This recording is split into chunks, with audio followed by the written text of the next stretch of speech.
Assalamualaikum warahmatullahi wabarakatuh. Salam guru penggerak. Pada kesempatan kali ini, saya Suharlina, calon guru penggerak Angkatan 9, tempat tugas TK Negeri Pembina Kecamatan Bantan, Kabupaten Bengkalis, Provinsi Riau, akan memaparkan kesimpulan dan refleksi pemikiran Ki Hajar Dewantara pada tugas koneksi antar materi modul 1. Saya akan merefleksi diri saya melalui 3 pertanyaan sebagai berikut. 1. Apa yang saya percaya tentang murid dan pembelajaran di kelas sebelum saya mempelajari modul 1.1? 2. Apa yang berubah dari pemikiran atau perilaku saya setelah mempelajari modul ini? 3. Apa yang dapat segera saya terapkan lebih baik agar kelas saya mencerminkan pemikiran Ki Hajar Dewantara?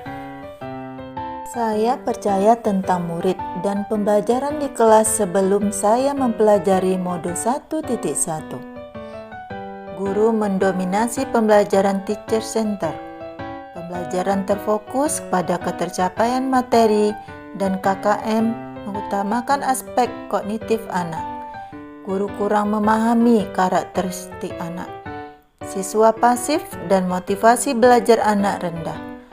Fokus utama saya adalah suasana kelas yang tertib, tenang, dan anak-anak yang memahami materi. Berikut adalah gambaran bagaimana suasana kelas saya sebelum saya mempelajari modul 1.1.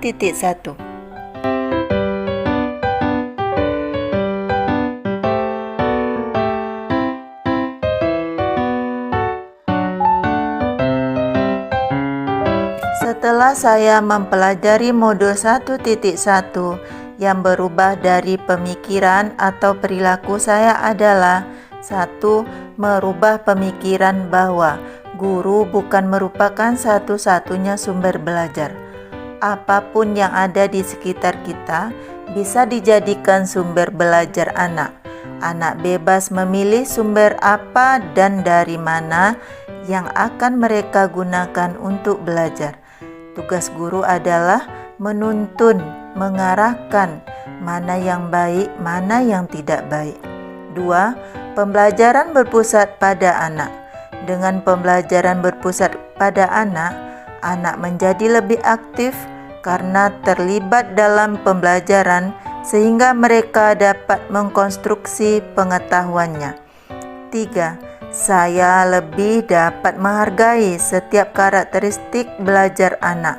Anak terlahir berbeda, setiap individu memiliki keunikan masing-masing. Selain itu, setelah mempelajari modul 1.1 ini juga dapat merubah perilaku saya antara lain. 1.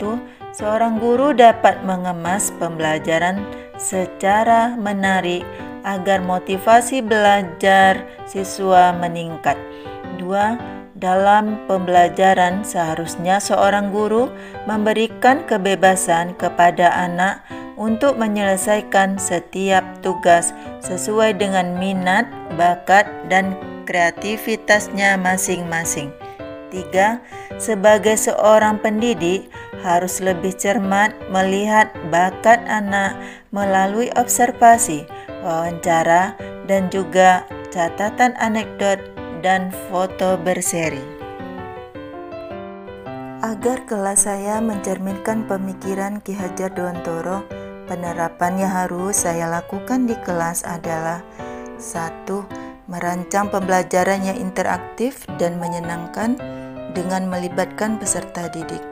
2. Menerapkan pembelajaran berbasis kearifan lokal dan budaya setempat. Hal ini penting kita terapkan pada anak-anak saat ini, mengingat perkembangan iptek banyak sekali anak-anak yang hilang nilai budayanya. 3. Menerapkan konsep merdeka belajar dan mengintegrasikan setiap pembelajaran dengan pencapaian profil pelajar Pancasila. Konsep Merdeka Belajar mengajarkan kita bagaimana seorang pendidik dapat memberikan kebebasan kepada anak agar dapat bereksplorasi atas pengetahuannya agar mampu menghasilkan ide-ide kreatif dan inovatif dari mereka. 4. Pembelajaran yang mengutamakan aspek budi pekerti. Pembiasaan-pembiasaan baik akan selalu saya teladankan kepada murid saya tentang bagaimana mereka bersikap agar menjadi pribadi yang lebih baik. 5. Tidak lagi menuntut, tetapi menuntun. Kita sebagai seorang guru berperan sebagai seorang among. Dalam penerapannya di kelas, kita dapat menerapkan pola asah, asih, dan asuh. 6. Sesuai dengan pemikiran Ki Hajar Dewantara, pembelajaran yang sesuai dengan kodrat alam dan zaman. 7.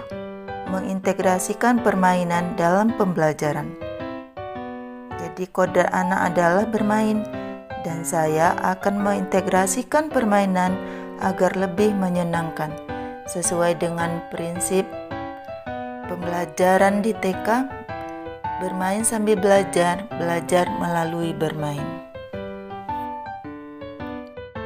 Kesimpulan yang dapat saya sampaikan adalah dasar-dasar pemikiran Ki Hajar Dewantara harus kita terapkan di kelas, di antaranya. 1. Pendidikan adalah menuntun anak sesuai bakat dan minatnya. 2. Pendidikan bukan hanya ilmu akademis saja, namun perlu penanaman budi pekerti yang baik. 3. Pendidikan sejatinya adalah berhamba pada anak.